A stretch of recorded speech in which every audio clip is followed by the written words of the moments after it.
Jadi keyakinan kelas itu adalah sesuatu ya, segala sesuatu yang kita yakini bersama. Satu kelas ya. Nanti ibu akan membuat kelompok 1, kelompok 2, kelompok 3, kelompok 4 ya.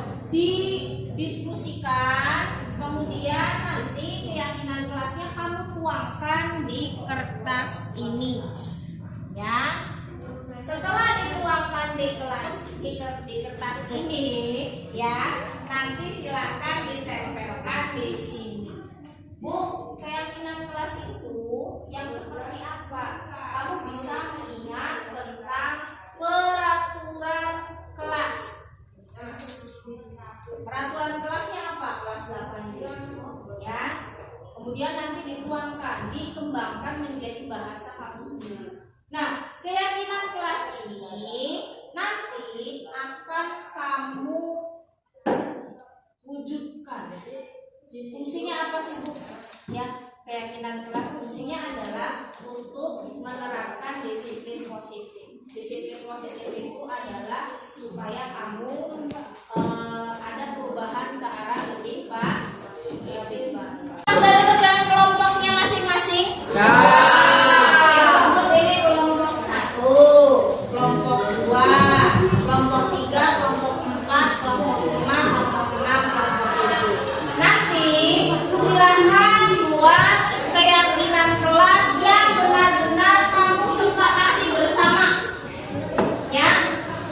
Seperti tadi yang sudah Ibu contohkan. Nanti tiap kelompok Ibu berikan ini 3 saja. Ya, hanya Ibu berikan 3. Jadi satu-satu diisi. Ya. Nih, silakan. Mau warna apa? Warna Ini aja ya.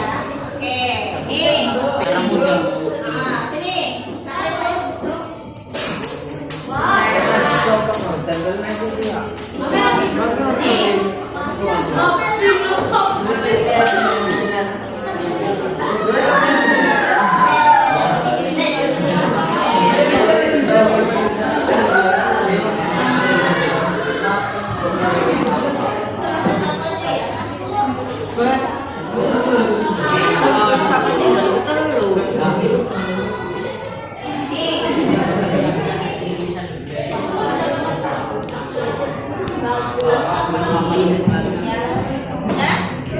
Ya, silakan disusun bersama. Kalian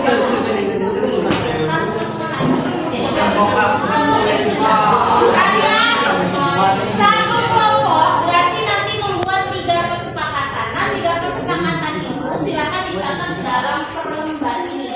Ya, 1, 2, 3. Paham? Silakan dikerjakan terlebih dahulu. Kelas yang sudah dibuat, yang sudah kelompok mana saja? Coba, kelompok ini sudah belum? Udah. Yang ini? Sudah. Yang ini? Oke, kalau sudah, silahkan perwakilan dari kelompoknya tempelkan ke sini keyakinan kelasnya. Di belakangnya ada double tick, dibuka. Dibuka. Ayo. Ditempel. Ayo cepat. Ya sini.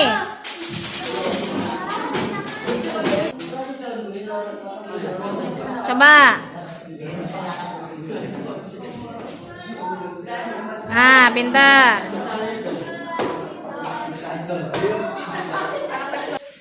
Terima kasih.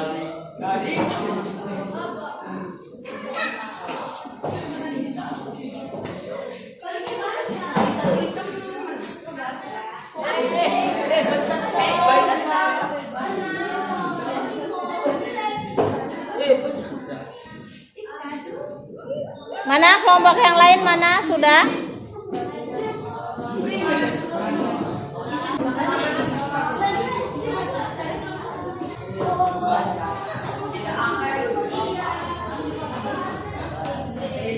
Sudah? Ya, terima kasih. Ya. Jujur dan amanah dalam bersikap. Jujur dan amanah dalam bersikap. Lihatnya sana dong. terus. Disiplin, jujur, dan bertanggung jawab. Oke, disiplin, jujur, dan Bersikap sopan kepada semua. terus. Bertanggung jawab. Iya, sudah. Sudah ya, makasih. Nah, terus. Bersambung, sini. Nanti tanda tangan. Ya, yang perempuan siap-siap. Ayo Lan, anak cantik. Amelia. Mana anak ibu yang ganteng? Menyepakatinya bersama-sama dan mewujudkannya bersama-sama. Semoga ya apa yang sudah dibuat hari ini bisa membuat kelas 8D lebih baik lagi. Amin. Ya, ini sudah ada tanda tangan, sudah ada keyakinannya, sudah dibuat. Ibu tempel nanti di situ ya.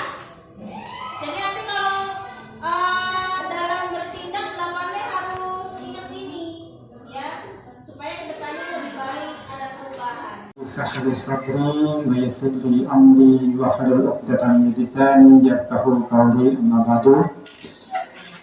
Terima kasih kepada Bapak Ibu guru yang berkenan hadir dalam rangka diseminasi berbagi pemahaman dan pengalaman penerapan budaya positif yang nanti akan disampaikan oleh Bu Nurmala, calon guru penggerak angkatan ke-7. Kita dukung, semoga aja acara ini berjalan dengan lancar dan tidak ada kendala dan menambah manfaat bagi kita, menambah manfaat bagi sekolah kita, sehingga sekolah kita menjadi lebih baik lagi, bergerak menuju yang terbaik. Acara yang pertama, marilah kita buka acara diseminasi ini dengan bacaan basmalah. Bismillahirrahmanirrahim. Selanjutnya, setelah kita buka, nanti ada arahan, pandangan tentang semuanya yang ada di sekolah kita oleh Bapak Kepala Sekolah, Bapak Ono, Bapak Sugiharto Ono Setiano. Kami persilakan. Assalamualaikum warahmatullahi wabarakatuh. Yang saya hormati Bapak Ibu guru serta staf TU, yang saya hormati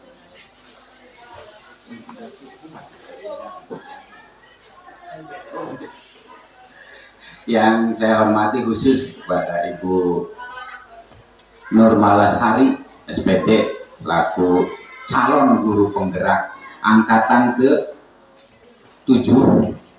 Pada kegiatan hari ini kemarin minta izin kepada saya untuk mengisi materi tentang berbagi pemahaman dan pengalaman penerapan budaya positif. Ini modul ke-14 untuk calon guru penggerak angkatan ke-7. Maka dari itu Bapak-bapak, Ibu-ibu guru SMP Negeri 2 Losari yang saya hormati, bahwa salah satu calon guru penggerak yaitu Ibu Nurmala Sari kepada Bapak dan Ibu ingin berbagi, mudah-mudahan pengalaman yang diraih selama berapa bulan Bu? 2 bulan. Bapak Ibu mungkin muncul niatan untuk ikut serta menjadi calon guru penggerak angkatan 8, 9, 10 ya Bu. Udah ditutup ya. Ya, mungkin nanti kelanjutannya ada angkatan ke-11. Pak Irawan sudah masuk ke pendaftaran angkatan 8 ya. Sedang tahap 2 ya. Mudah-mudahan sudah dinyatakan lulus. Belum ya. Baru tahap kedua, dan Pak siapa satu lagi, Pak Hasim baru tahap 1 ya. Mudah-mudahan kedepannya Bapak dan Ibu melanjutkan berkeinginan menjadi guru penggerak. Satu menjadi guru penggerak itu banyak pengalaman-pengalaman. Di antaranya yaitu mengenai pembelajaran inovatif. Sehingga Bapak dan Ibu tidak ketinggalan informasi pembelajaran yang kaitannya dengan kemajuan teknologi. Dan jangan dihapus, tapi metode-metode yang lama jangan dihapus. Kita kolaborasikan dengan metode-metode yang baru. Pada saat ini, karena saat ini kemajuan teknologi semakin pesat, Bapak dan Ibu harus mengikuti. Oleh karena itu, baik Bapak dan Ibu mohon dukungannya kepada Ibu Nurmalasari sebagai calon guru penggerak yang sudah 2 bulan. Mudah-mudahan kedepannya lebih banyak lagi berbagi. Dan Bapak dan Ibu mungkin mohon ini dilihat, pelajari sambil nanti mungkin bisa diaplikasikan terhadap kegiatan di sekolah SMP Negeri 2 Losari. Itu saja barangkali pesan dari saya, dan saya mohon maaf apabila mengganggu waktu istirahat Bapak dan Ibu, dan nanti akan dilanjutkan pada jam 11 ya Pak, yaitu rencana untuk RAT Koperasi SMP Negeri 2 Losari. Terima kasih. Assalamualaikum warahmatullahi wabarakatuh. Terima kasih kepada Bapak Kepala Sekolah yang telah memberi arahan untuk kita semua supaya bisa menjadi guru penggerak. Nah, kita masuk ke acara inti, yaitu acara diseminasi tentang berbagi pemahaman dan pengalaman penerapan budaya positif modul 1.4 oleh calon guru penggerak Ibu Nurmalasari. Silakan.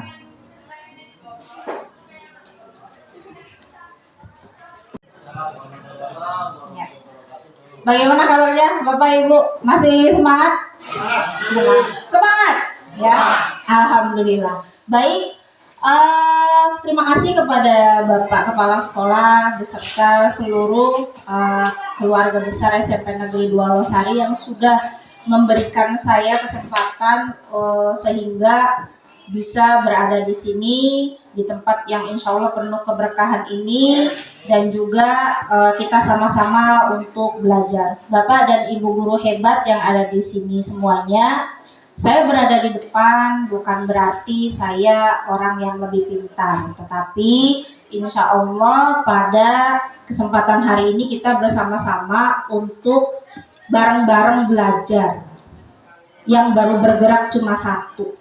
Insya Allah nanti ke depannya setelah ini, setelah melakukan pengimbasan, kita bareng-bareng bergerak. Melayu kabeh. Insya Allah. Mudah-mudahan ada semangat yang tertularkan.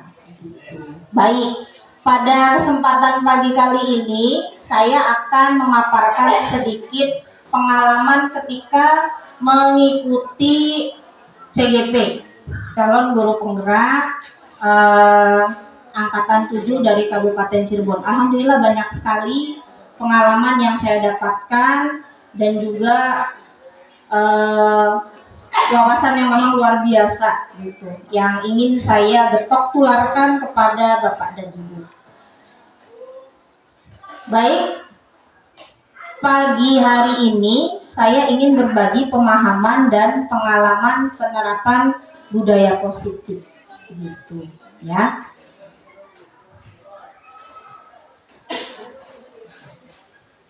Ya, sedikit biodata cukup dibaca aja, nggak usah saya sebutkan karena satu keluarga pasti paham, insya Allah ya. Ya, agenda kali ini langsung saja tadi sudah dibuka, alhamdulillah dengan bacaan basmalah kita sudah melaluinya. Mudah-mudahan membawa keberkahan bagi kita pada kesempatan kali ini. Oke, sebelum dimulai saya ingin sedikit bermain dengan Bapak dan Ibu ya, namanya ice breaking tongue twister. Apa dibacanya Mister? Tong apa tang? Tang. Kalau tong itu isi air. Kalau tang itu ini ya. Oke. Nah, mari bapak-bapak dan ibu-ibu coba diucapkan bersama-sama sebanyak 2 kali. Tempo lambat dulu deh, ya. Bacanya apa tuh? Dudung ambilkan dandang di dinding dongdung. Coba sama-sama, tapi temponya telat dulu. 1, 2, 3. Duduk dinding dongdung. 1 kali lagi. Dudung ambilkan dandang di dinding dongdung. Coba Pak Jamal 5 kali dengan tempo yang cepat. Wow. Duduk ambilkan dandang ini dulu. Ya. Terakhirnya dudung. Coba Bu Yani. Duduk ambilkan dandang di dinding dongdung.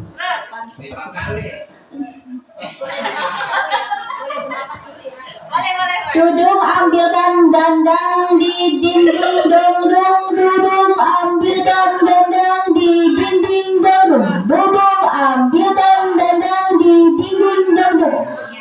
Sudah 10. Iya, terima kasih Bu. Tepuk tangan untuk Bapak Ibu. Terima kasih ya. Selanjutnya, kenapa sih saya melakukan kegiatan pengimbasan kali ini? Ya, jadi saya bertujuan untuk bersama-sama, inginnya sih bersama-sama ya Bapak Ibu, karena saya bisa berada di sini juga kan karena kerjasama kita semua, karena doa-doa terbaik dari Bapak dan Ibu guru semua kepada saya. Jadi ingin melakukan pengimbasan, menggetok tularkan apa yang saya dapat kepada Bapak dan Ibu. Kemudian bersinergi dengan semua komponen sekolah untuk menciptakan budaya positif. Di mana? Di tempat kita bekerja, yaitu SMP Negeri 2 Losari. Ya, ada paradigma perubahan. Ini boleh kita coba bareng-bareng. Sekarang saya ingin Bapak dan Ibu ini seolah-olah adalah A. A ini adalah orang yang mengepalkan tangannya. Coba dikepalkan tangannya, Bapak Ibu. Tangannya dikepalkan. Yang di dalam genggaman tangan Bapak dan Ibu ini adalah barang berharga yang Ibu miliki. Contoh emas 24 karat misalnya, yang paling Bapak Ibu sayangi gitu. Dan tidak boleh ada orang yang membuka. Nah, boleh berpasangan Bapak Ibu ya. Jadi yang A ini adalah yang mengepalkan tangannya.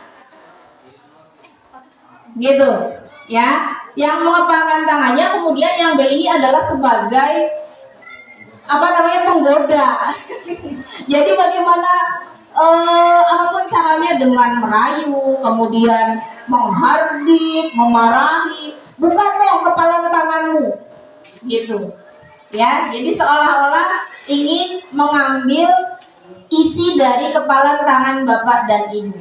Coba dikepalkan tangannya, kemudian dirayu temannya. Ya, yang mengepalkan tangan itu. Kira-kira kalau jadi A, isinya barang yang berharga yang amat sangat Bapak Ibu sayangi misalnya. Dirayu sama si B. Mau dibuka nggak tangannya?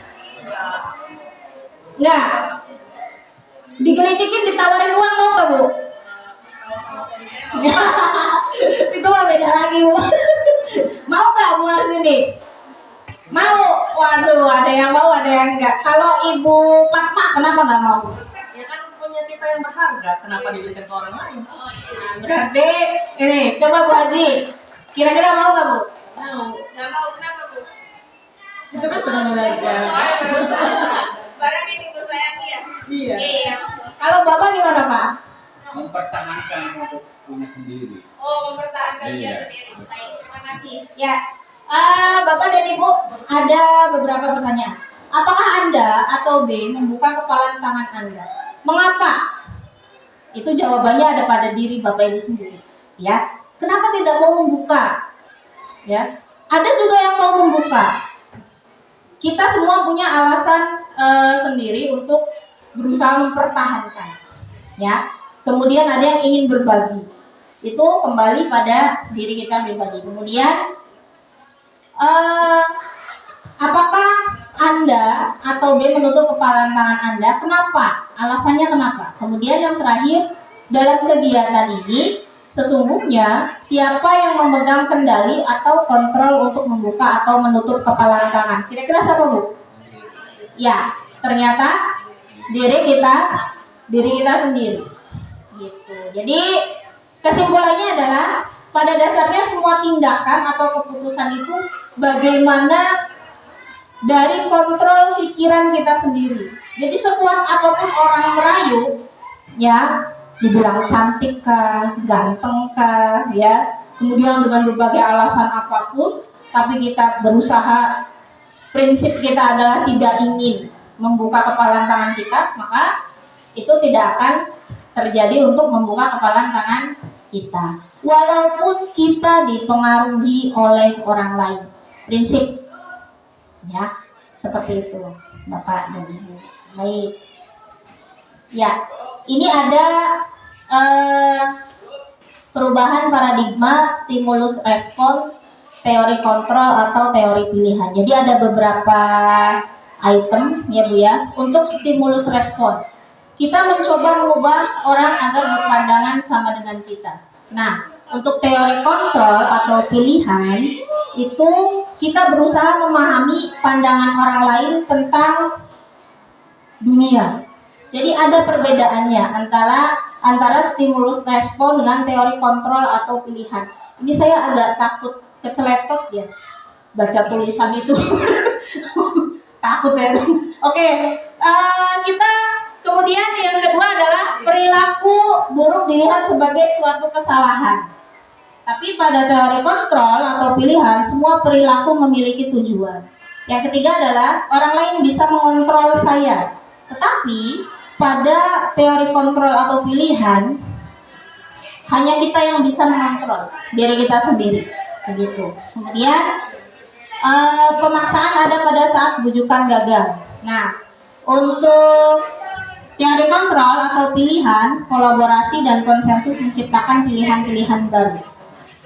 Untuk stimulus respon, model berpikir menang atau kalah. Teori kontrol atau pilihan, model berpikir menang-menang. Ya, ini adalah beberapa poin ya, beberapa poin untuk perubahan paradigma stimulus respon teori kontrol atau teori pilihan. Baik. Nah, ini dia yang akan saya sampaikan pada intinya, yaitu tentang disiplin positif. Ternyata teori kontrol atau teori pilihan ini dicetuskan oleh Dr. William Glasser ya. Jadi ada beberapa yang bisa Bapak Ibu lihat di sini ya. Ini yang akan kita bahas bareng-bareng, itu ada beberapa ya. Seperti ini, ada teori motivasi, kemudian 5 posisi kontrol guru. Nanti kita akan tahu 5 posisi kontrol guru. Sebetulnya ini ada materinya di kurikulum Merdeka ya, kemarin Bu, ada ini untuk posisi kontrol guru. Kemudian segitiga restitusi juga saya lihat kemarin ada ya beberapa. Jadi memang CGP ini ada sinkron ya dengan beberapa materi yang kurikulum Merdeka IKN kemarin. Oke. Nah, apa sih arti disiplin Bapak Ibu? Coba boleh dilihat. Jadi disiplin itu berasal dari kata bahasa Latin katanya. Benar nggak Bu Fatma? Disiplina. IPS ya? Ada ya Bu? Disiplina. Yang artinya belajar. Makna asal dari kata ini berkonotasi dengan disiplin diri dari murid-murid Sokrates dan Plato. Disiplin diri membuat orang menggali potensinya menuju sebuah tujuan. Bapak Ibu bisa melihat ya, tetapi pada zaman sekarang pengertian dari disiplin ini mulai tergeser. Karena apa? Ternyata tergeser ke arah-arah yang disiplin dengan ketidaknyamanan gitu. Kalau sekarang, kalau dulu ternyata ini menggali potensi menuju sebuah tujuan. Kalau sekarang kecenderungan umumnya itu adalah menghubungkan kata disiplin dengan ketidaknyamanan, bukan dengan apa yang kita hargai atau pencapaian suatu tujuan mulia, seperti itu. Jadi ada pergeseran. Nah, ini adalah nilai-nilai kebajikan yang akan saya paparkan. Apa sih nilai kebajikan itu? Ya, Bapak Ibu bisa lihat nilai kebajikan ini adalah, ini saya pelajari Bu di CGP, ya, gitu. Jadi ingin menggetok tularkan CGP ini ke Bapak dan Ibu. Ternyata nilai-nilai kebajikan ini adalah sifat-sifat positif manusia yang bagaimana? Yang merupakan tujuan mulia yang ingin dicapai setiap individu. Nah, nilai kebajikan ini nanti akan tertuang dalam profil pelajar Pancasila yang sekarang mungkin baru kelas 7 ya, yang diterapkan gitu. Jadi nilai-nilai tersebut bersifat universal dan lintas bahasa, suku bangsa, agama maupun latar belakang. Setiap perilaku atau perbuatan memiliki suatu tujuan. Ini dari William Glasser. Dengan mengaitkan nilai-nilai kebajikan yang diyakini seseorang, maka motivasi intrinsiknya akan terbangun, sehingga menggerakkan motivasi dari dalam untuk mencapai tujuan mulia yang diinginkan. Ini dari Dian Gosen. Nilai-nilai kebajikan yang ingin dicapai oleh setiap anak Indonesia kita kenal dengan ini. Apa Bu? Pak? Profil pelajar Pancasila. Ada yang ingat poin-poinnya? Apa saja? Boys, profil pelajar Pancasila apa aja boys? Pertama, beriman dan bertakwa kepada Tuhan yang Maha Esa, betul ya. Kemudian yang kedua adalah mandiri. Terima kasih anak-anak. Kemudian yang ketiga adalah bernalar kritis, kemudian berkebinekaan global, bergotong royong dan kreatif. Oke, untuk materi ini, yuk kita sama-sama nyanyi profil pelajar Pancasila. Nyanyi mau ya?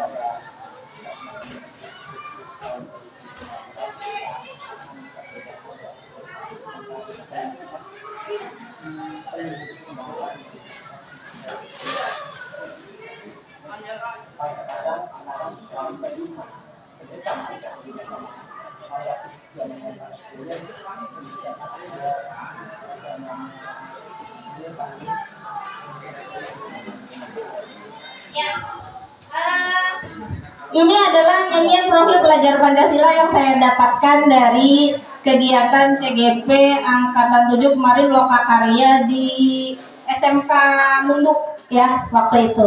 Oke, ininya adalah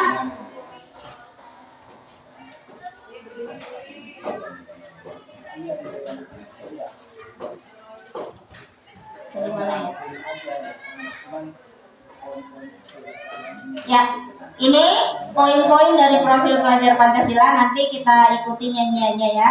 Dicoba bareng-bareng.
Nggak ada ininya tuh. YouTube-nya. Nggak bisa masuk sini ininya, Pak. Ini aja. Udah, Pak. Ini aja. Ada kesalahan teknis jadi nggak masuk. Pakai ini bisa YouTube. Iya, Nggak bisa. Iya. Oke. Oke, yang ini ya. YouTube kan. Pinjam HP-nya di sini. Pak. Ini yang belum nyala, Pak.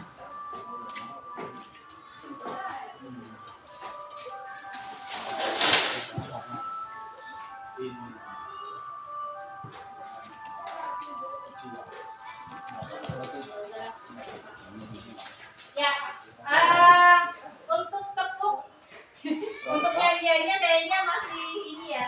Apa? Karena speakernya nggak masuk gitu, jadi bareng-bareng aja.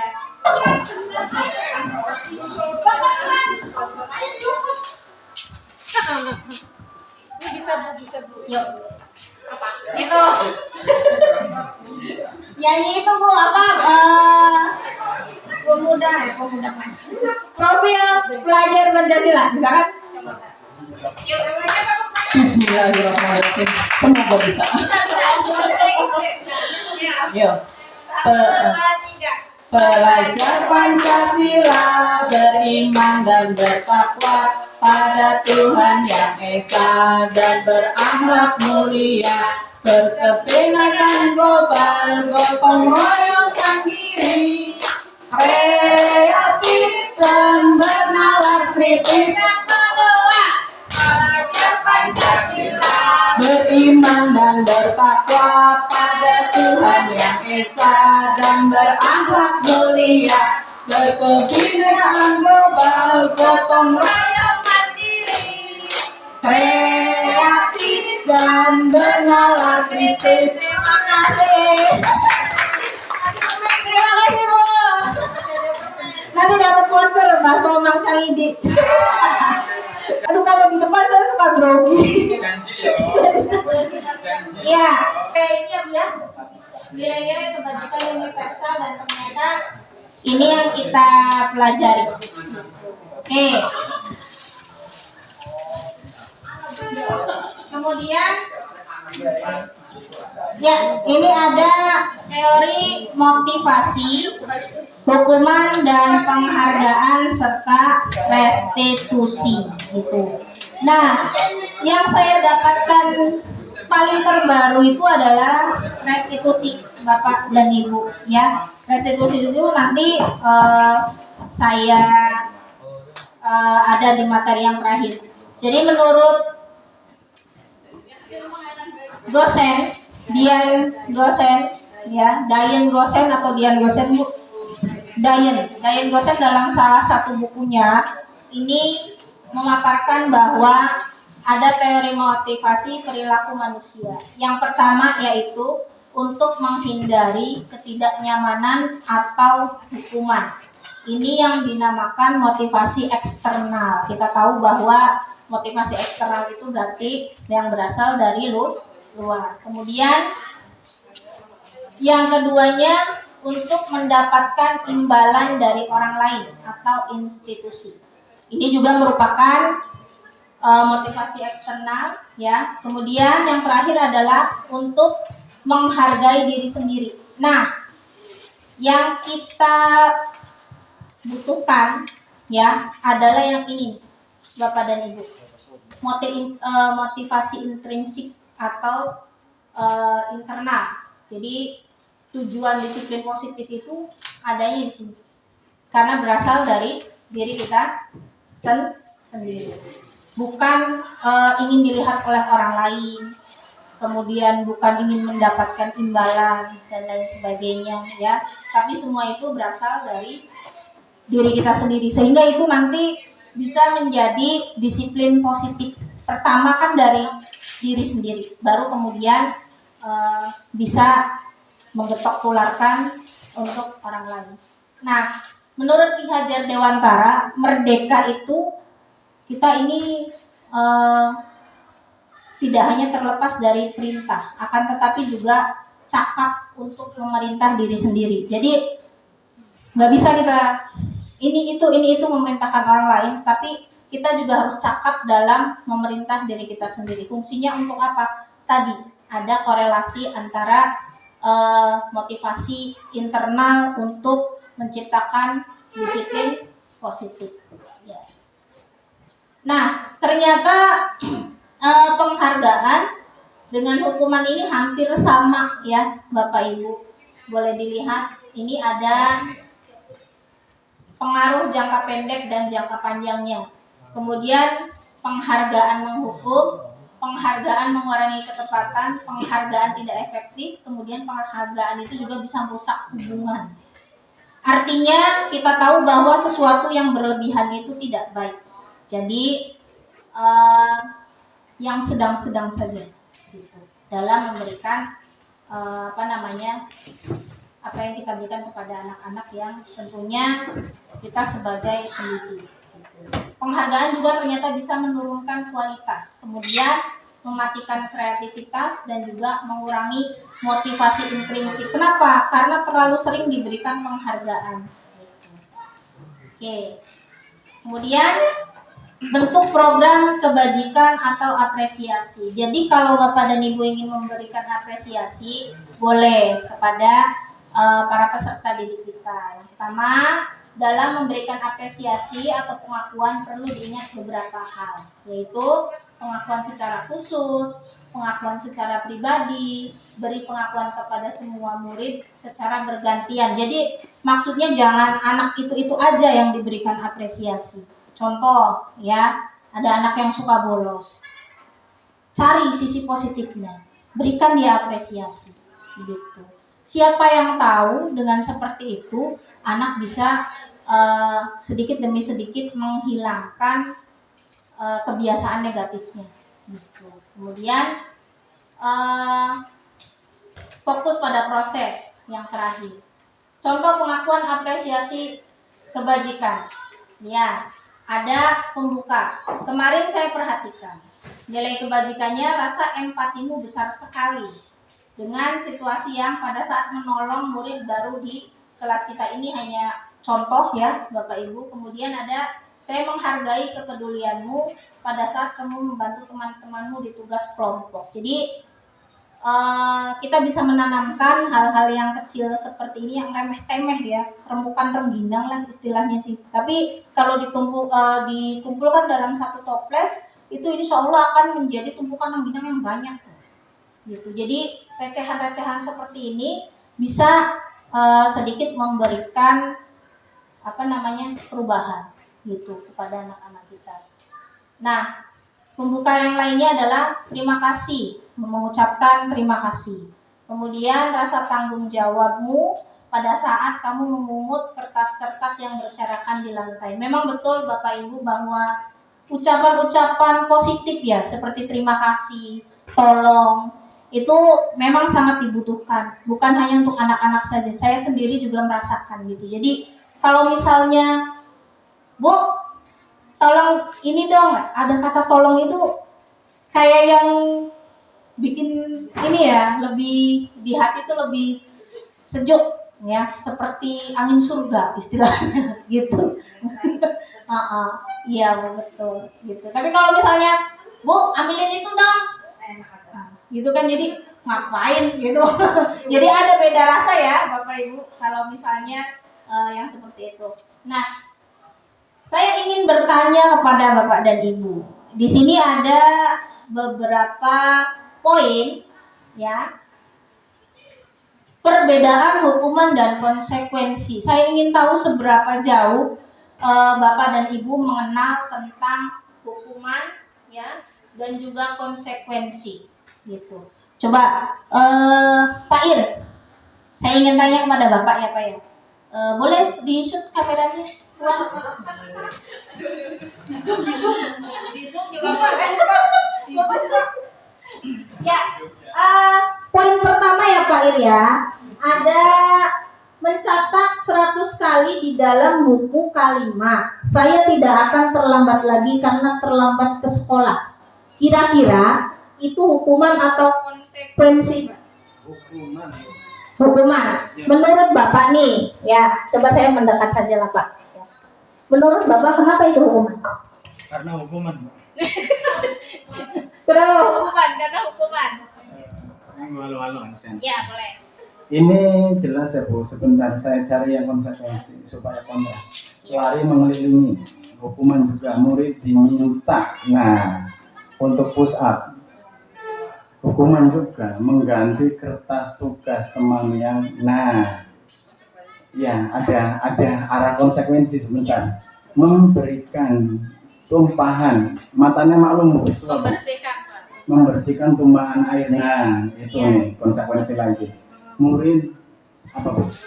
Murid disuruh Disuruh untuk tidak untuk tidak mengenakan sepatu sepatu. seharian di sekolah. Nah, itu hukuman Bu. Lari, mohon maaf ya Bu ya, saya kira saya tidak bisa berkata-kata Bu, hukuman dan atau konsekuensi, tapi insya Allah bisa membedakan. Iya. Kira-kira seperti itu Bu. Baik, Pak. Saya tidak bisa menjelaskan hukuman. Barangkali nanti Bu Nur Malam bisa memberikan pencerahan perbedaan yang kontras antara hukuman dengan konsekuensi. Tapi kalau dikasih pilihan kayak gini, kayaknya bisa membedakan Bisa, iya. antara hukuman dan konsekuensi. Terima kasih Bu Kupeng ya. Terima kasih Bu Nur Malam. Iya, baik. Terima kasih banyak waktunya Pak. Nah, saya mau coba satu kali lagi deh biar ini. Buat sini coba. Bu, coba Bu. Saya pengen tahu pendapat Ibu. Bagaimana pendapat Lesti? Ayo, Bu. Tuh, yang nomor 1, Bu. Katanya mencatat 100 kali. Apa tadi? Mencatat 100 kali di dalam buku kalimat, saya tidak akan terlambat lagi karena terlambat ke sekolah. Kira-kira itu hukuman atau konsekuensi, Bu? Konsekuensi. Oh, konsekuensi. Menurut Ibu gimana? Kalau konsekuensi itu apa? Terima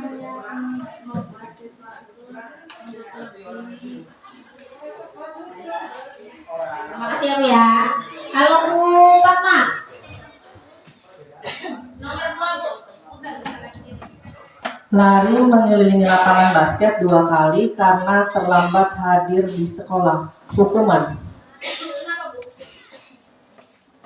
Dia melakukan kesalahan atau dia tidak sesuai dengan peraturan yang telah sekolah tetapkan.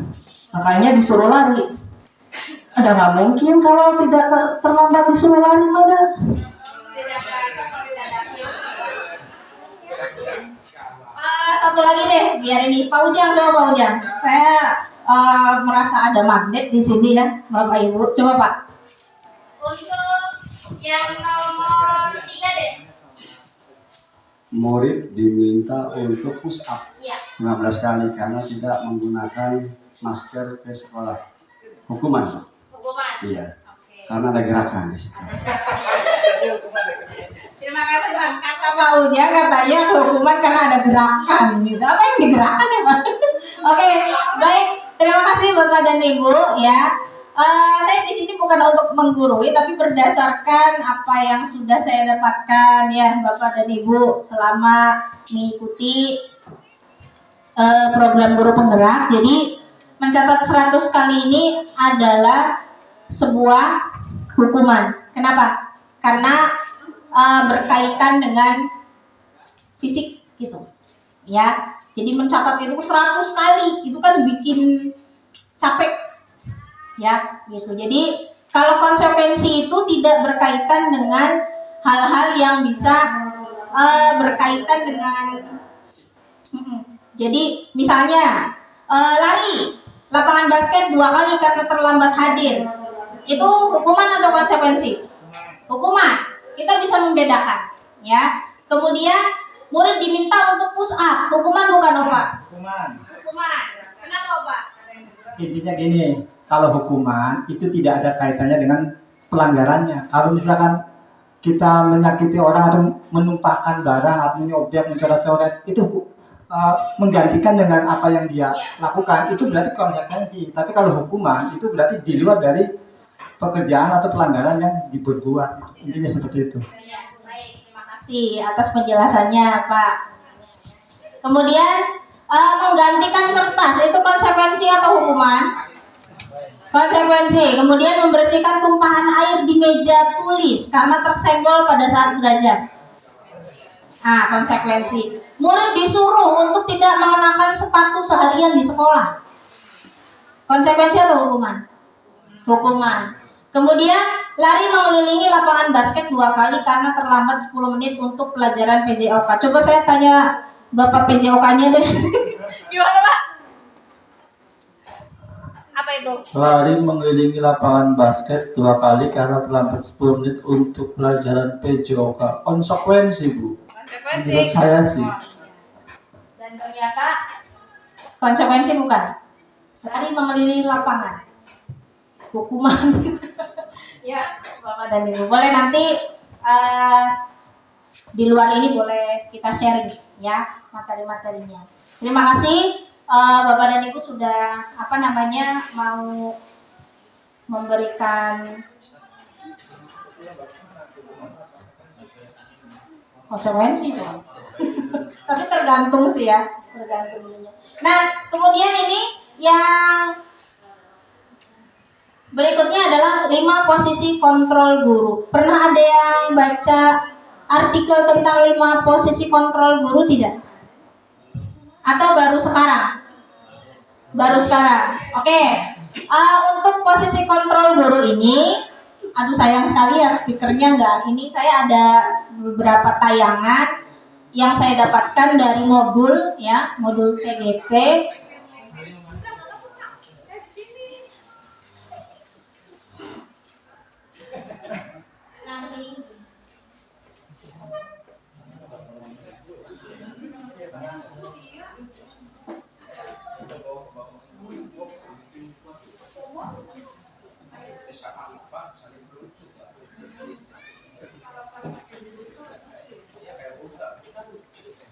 Ya, ini adalah video tentang 5 posisi kontrol guru.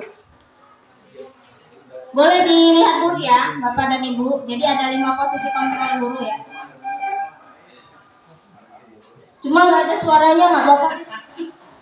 Iya.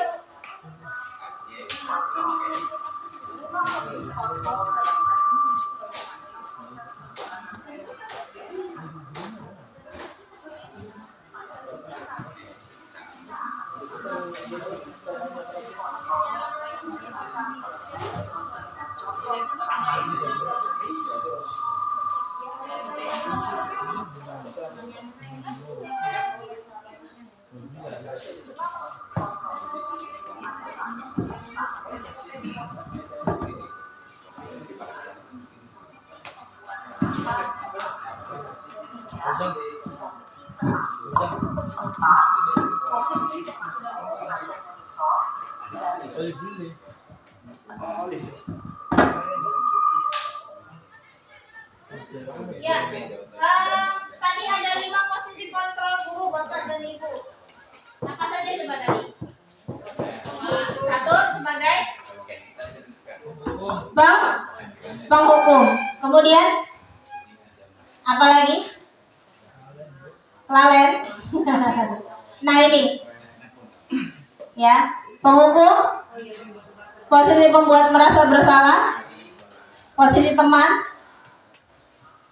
posisi pemantau, dan posisi manajer. Ini saya skip dulu karena ada beberapa tayangan yang harus di.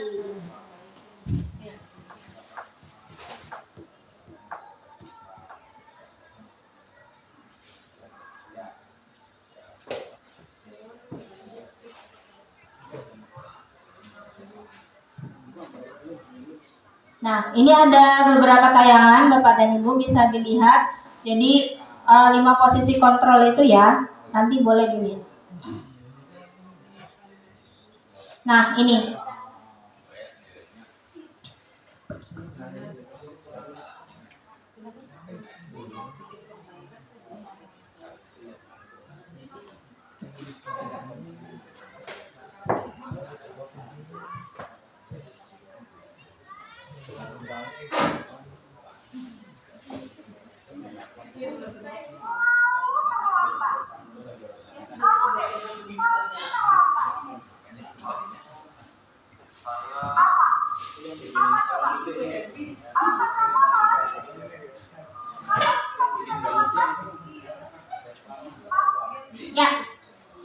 adalah contoh dari posisi guru sebagai penghukum.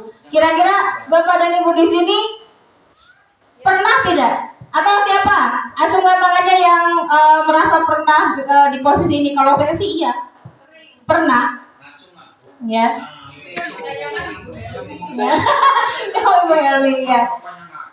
Ya, Cung yang pernah di posisi sebagai penghukum.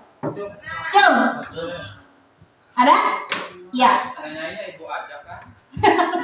Bapak juga, Bapak Nana. Ya, jadi ciri-cirinya seperti apa Bapak Ibu untuk yang penghukum ini? Galak. Galaknya gimana Pak? Otoriter. Matanya melotot. Suaranya kenceng. Enggak, ya. Biasa aja, mungkin ada yang seperti itu ya. Nah, jadi yang pertama adalah posisi kontrol guru sebagai penghukum. Kemudian yang keduanya apa Pak? Bu, boleh dilihat. Tuh, berani-beraninya kamu jawab, ya. Seperti itu Pak. Kamu nanya gitu. Nah, ini posisi penghukum, menghardik, menunjuk-nunjuk ya, Bapak Ibu.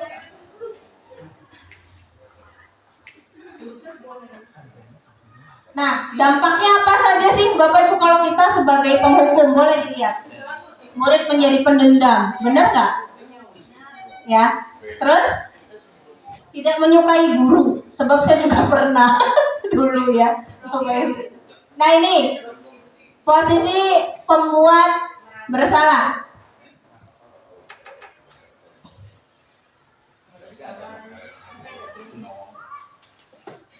Kalau merasa bersalah itu biasanya kayak temen gitu ya. Jadi pendekatannya lebih seperti teman. Tuh, kamu senang ya bikin ibu susah ya. Nah itu.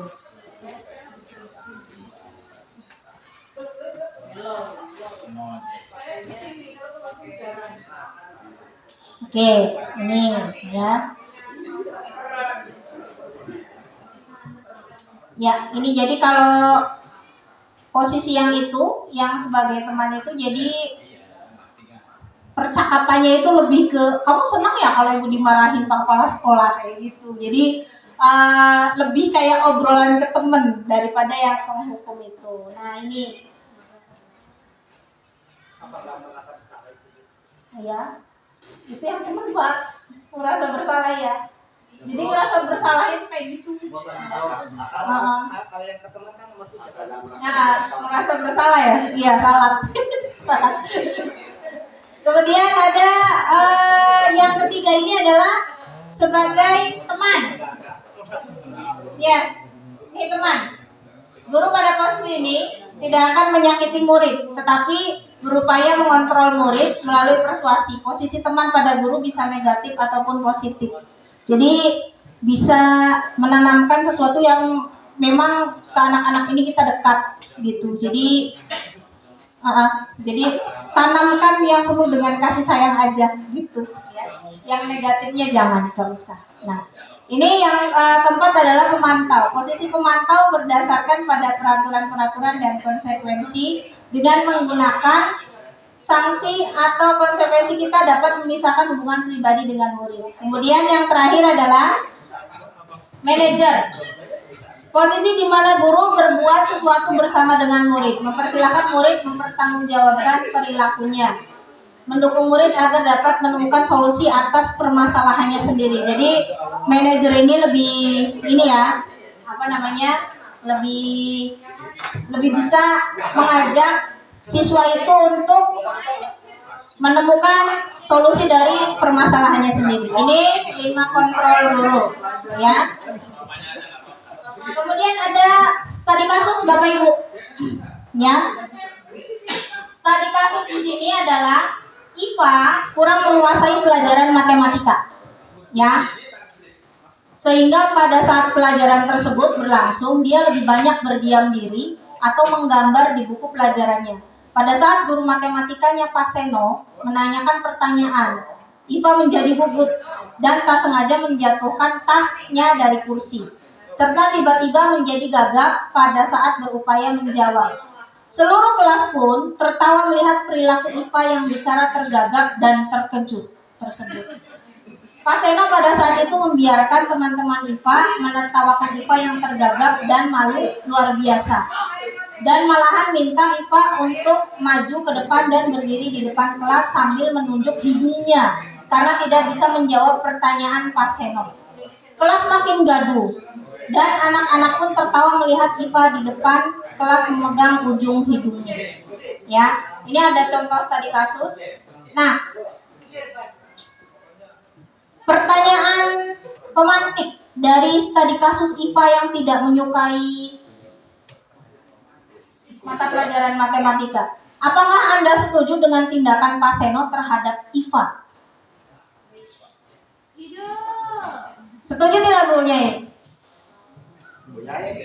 Kan menghukum nih Pak Senonya. Terkejut si IPA, ya. Kalau Bu Haji tidak setuju, kenapa Bu? Ya karena itu nanti siswa akan merasa malu di hadapan teman-teman yang banyak. Jadi ya salah satunya adalah itu ya Bu ya. Kemudian menurut Anda bagaimana dampak yang dirasakan IVA secara psikologis? Ya, gimana Bu? Ya anak semakin si IVA ini akan semakin tidak suka terhadap pelajaran matematika. Apa itu tadi? Matematika tersebut karena sudah kesannya dibikin malu ya. Iya, udah sama pelajarannya susah ya, dibikin malu. Nah itu jadi memang ini studi kasus untuk kita ya. Barangkali memang ada kasus-kasus yang seperti ini. Kita sebagai guru adalah pamong. Yang saya dapatkan itu waktu awal-awal masuk CGP, guru itu adalah pamong menurut Ki Hajar Dewantara. Jadi pamong ini adalah sebagai pembimbing, ngasuh Bu, Pak, menuntun. Jadi anak itu bukan kertas yang kosong, gitu. Dituntun dengan baik, insya Allah nanti bisa ada perubahan. Kalau memang anak itu memiliki kebiasaan-kebiasaan negatif. Nah, ini yang kemarin saya praktekkan di sini, segitiga restitusi. Mangga Kak. Jadi segitiga restitusi ini adalah upaya untuk mendisiplinkan siswa, tapi dengan cara siswa sendiri yang menyelesaikan masalahnya. Gitu. Jadi biarkan siswa itu berpikir kritis, masalahnya apa, kemudian kita tuntun ya untuk menyelesaikan permasalahan itu sendiri. Gitu. Nah ini segitiga restitusi. Yang pertama apa Bu? Segitiga restitusi. Menstabilkan masalah. Menstabilkan identitas. Menstabilkan masalah. Udah pakai kacamata masih kurang ya Pak. Menstabilkan identitas. Kemudian menanyakan validasi apa nih? Tindakan yang salah. Setelah menstabilkan identitas, kemudian validasi tindakan yang salah. Setelah itu baru menanyakan keyakinan. Nah, untuk yang menstabilkan identitas, pakainya ini Bu, pertanyaannya, ya. Setiap orang pasti pernah melakukan kesalahan, sama, ya. Bapak Ibu guru juga pernah, gitu. Jadi ini menstabilkan identitas. Kamu bukan satu-satunya orang yang pernah melakukan kesalahan ini. Contoh, bolos, ya. Mungkin Bapak dan Ibu di sini dulu pernah ada, ya, gitu. Enggak Bu, ya. Berarti Ibu memang solehah. Kemudian validasi tindakan yang salah. Kamu tentu punya alasan mengapa melakukan itu. Biasanya anak-anak ini mempertahankan harga dirinya untuk sebuah permasalahan biasanya. Nggak mau kalah gitu. Nah, adalah cara yang lebih efektif untuk mendapatkan apa yang kamu butuhkan. Misalnya rebutan, ya, rebutan apa gitu.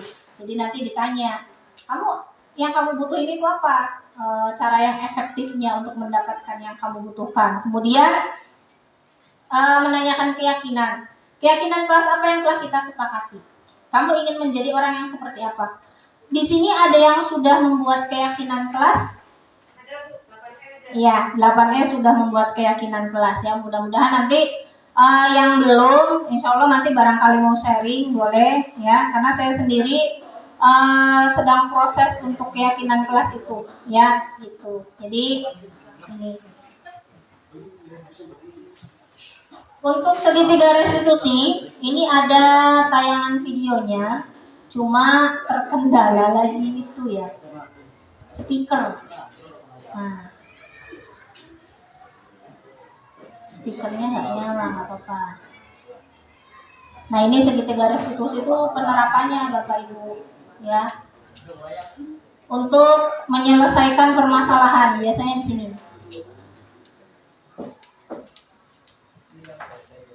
Cuma nggak bisa ini.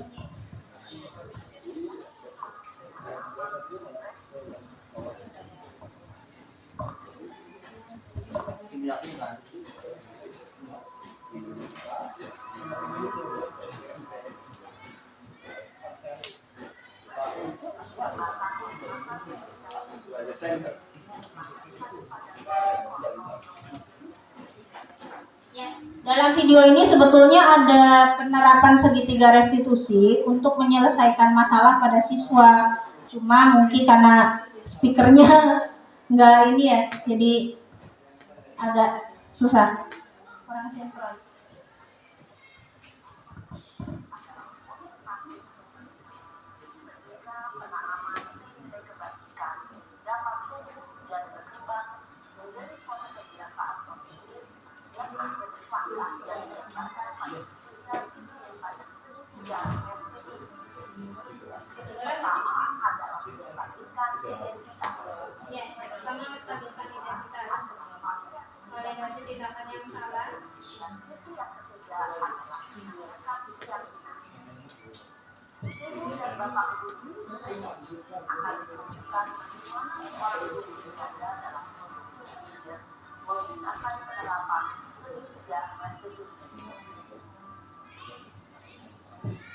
Ada contoh penerapan segitiga restitusi dalam sekolah ya.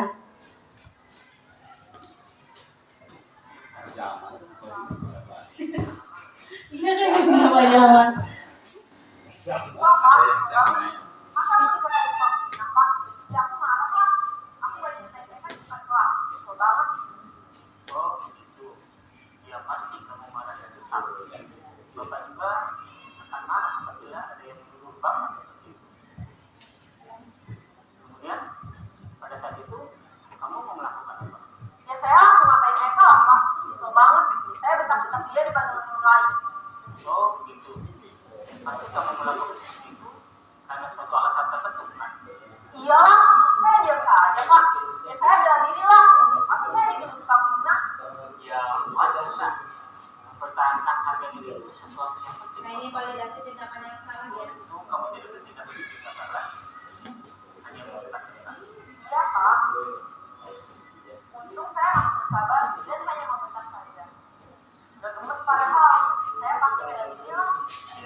Ya, Bapak dan Ibu, ini adalah contoh penerapan segitiga restitusi dalam menyelesaikan permasalahan pada siswa dan siswi di sekolah.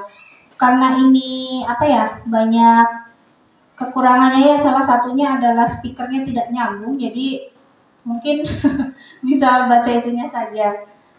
Untuk lebih jelasnya nanti boleh, barangkali Bapak dan Ibu ingin sharing dengan saya, ada filenya, insya Allah barangkali nanti butuh, silahkan boleh kita sharing setelah acara ini ya. Gitu.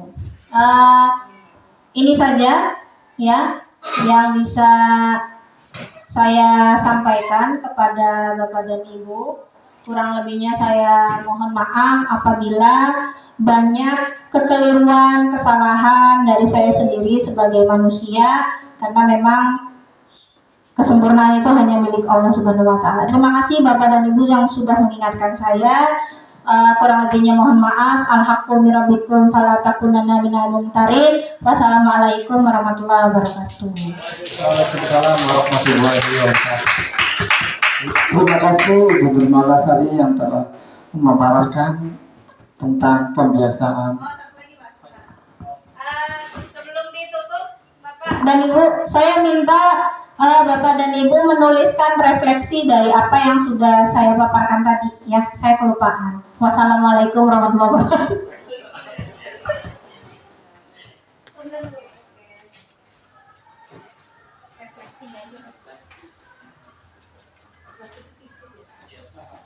Sambil menulis refleksi, tadi sekilas saya mengikuti. Yang pertama, ayo Pak Jamal turun lah, latihan. oh ya, langsung aja ya. Di sini sekolah kita akan memaparkan program pembiasaan dalam rangka menumbuh kembangkan budi pekerti tahun 2023. Sebenarnya program ini sudah dilaksanakan tahun sebelumnya. Ada 4 nilai yang akan kita kembangkan di SMP Negeri 2 Losari. Nilai-nilai Pancasila sebenarnya. Yang pertama sekolah antara guru dengan siswa. Nanti untuk tiket kedatangan siswa akan ditempel seperti biasa, yaitu menyambut kedatangan siswa. Itu kegiatan pembiasaan untuk interaksi positif antar keluarga.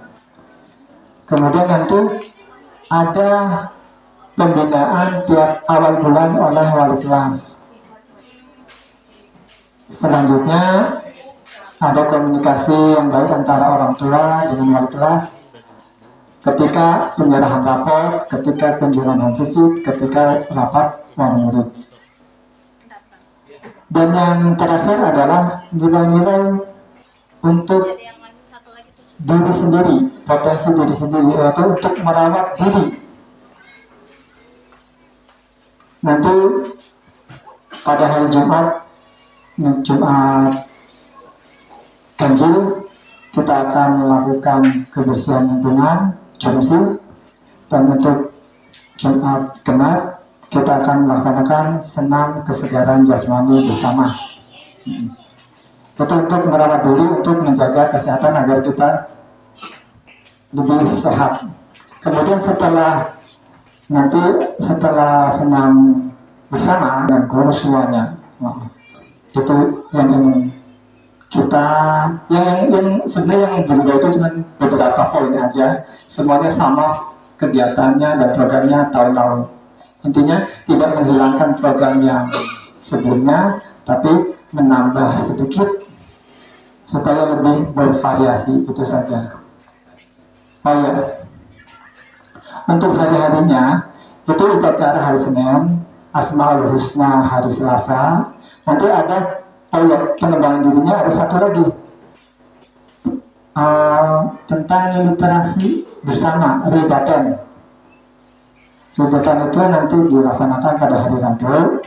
Kemudian hari Kamisnya sholat Yasinan, kali 9 sholat duha, Yasinan minggu ganjil, kemudian sholat duha minggu genap. Jadi 2 kali.